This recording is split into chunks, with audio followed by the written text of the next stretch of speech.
Every year, we say goodbye to people we care about. All sorts of people, family and friends, neighbors and coworkers, and those famous faces we only know from the other side of a screen.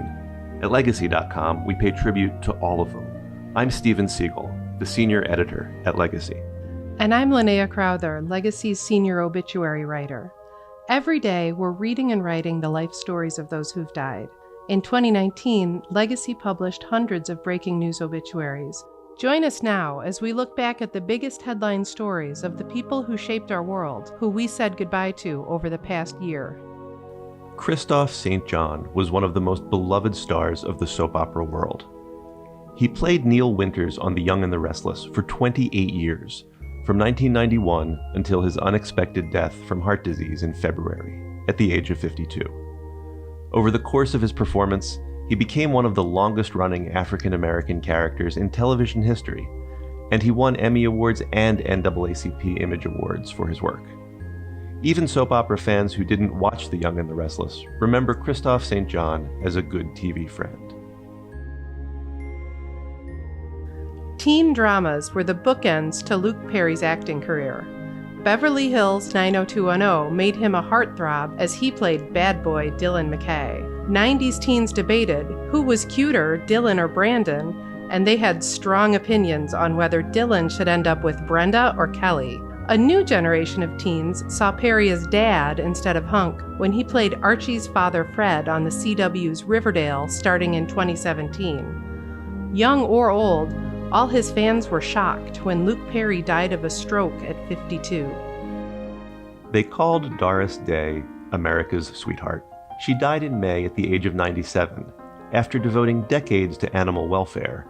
But back in the 50s and 60s, she was the most famous pop star in the country. In the movies, she played Calamity Jane, she starred for Hitchcock, and she was the queen of romantic comedies. Her singing career started on big band radio, and eventually she won the Best Song Oscar for Que Sera Sera. And there was her sitcom, The Doris Day Show. They kept reinventing it every season, but it was still a hit, and its Monday night time slot led straight into CBS's next big hit, The Carol Burnett Show. Tim Conway was the first to admit that his goal on The Carol Burnett Show was to crack up his co-stars as much as possible. He did it with physical comedy, like when he played a dentist accidentally stabbing himself in the leg with Novocaine. He did it with silly accents. All he had to say was Mrs. Ahoygans to make his co-stars crack. The audience did too. Before he died in May, Tim Conway also made us laugh in wacky Hollywood films, in his goofy Dorf videos, and as Barnacle Boy on SpongeBob SquarePants. Cameron Boyce was heartbreakingly young when he died of epilepsy in July, but he packed more into his 20 years than some people do in a lifetime. One of Disney's young stars, he led a new generation of fairy tale characters, starring in the Descendants series as Carlos DeVille, not to mention shows like Jessie and The Gamer's Guide to Pretty Much Everything, and movies like Grown Ups. Off-screen, Cameron Boyce was a dedicated activist fighting to end sexual assault, gun violence, and homelessness, as well as raising money for clean water in developing countries. Toni Morrison didn't just write literature. She changed literature. In her novels like Beloved and Song of Solomon, she brought beautiful language and brutal honesty to the epic stories she wanted to tell about the Black American experience. She wrote fiction, but she wrote it like a poet, and she wrote it like a prophet. The Nobel Prize, the Pulitzer, the Presidential Medal of Freedom, her honors go on and on.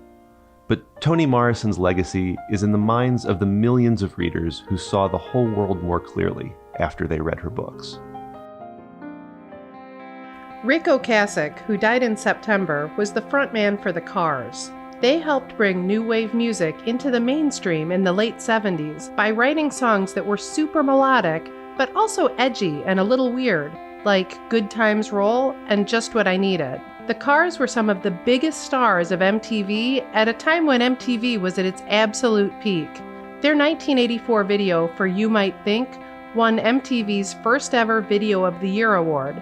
Watch it sometime if you want to remember Ric Ocasek in all his nerdy glory. If you've ever listened to the news on National Public Radio, you've heard Cokie Roberts' voice. When she joined NPR in the 70s, her reporting on national politics became the station's gold standard. She was born in Louisiana. First her father and then her mother were members of Congress, so you could always tell she wasn't just reading the news. Cokie Roberts really got what the political world was about, and she had a brilliant gift for explaining it to the rest of us. She died at the age of 75 from complications from breast cancer. When Diahann Carroll took the role that would make her famous, TV had not yet caught up to the real world when it came to reflecting African American lives. She played the title character on Julia, and that character was the first Black woman on TV who was anything other than a maid or a mammy. It was 1968, Julia was a nurse, and it was about time we got a chance to see a professional Black woman on TV.